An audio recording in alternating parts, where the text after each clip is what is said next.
ছিলেন পাগলা হয়ে যায় না, পাগলা মমতা ব্যানার্জি যখন পাগল হয়ে গেছে, দেখছে একটাই যোগীজি সারা সারা ভারতবর্ষের হিন্দুদের এক করে দিয়েছে, সেটা অনেকের হজম হচ্ছে না। এখন বলছে মৃত্যুকুম্ভ মহাকুম্ভকে, যেটা 144 বছর পর একটা পবিত্র দিন এসছে, তাকে বলা হচ্ছে কি ওটা মৃত্যুকুম্ভ। উনি অ্যান্টি মুসলিম কোনো কথা বলতে পারবেন?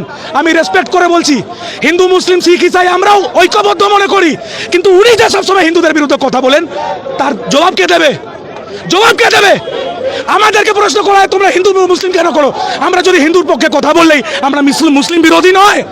আমার পাড়া হচ্ছে রাজাবাজার, যেখানে আমার জন্ম হয়েছে, একাধিক মুসলিম বন্ধু আছে আমাদের, তারাও কিন্তু এই মমতা ব্যানার্জিকে নিয়ে পাগল হয়ে গেছে।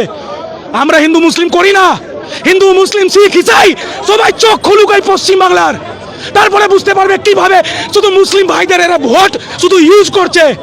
একটা মুসলিম ভাইদের চাকরি আছে? ফিউচার নিয়ে কোনোদিন ভেবেছে? না।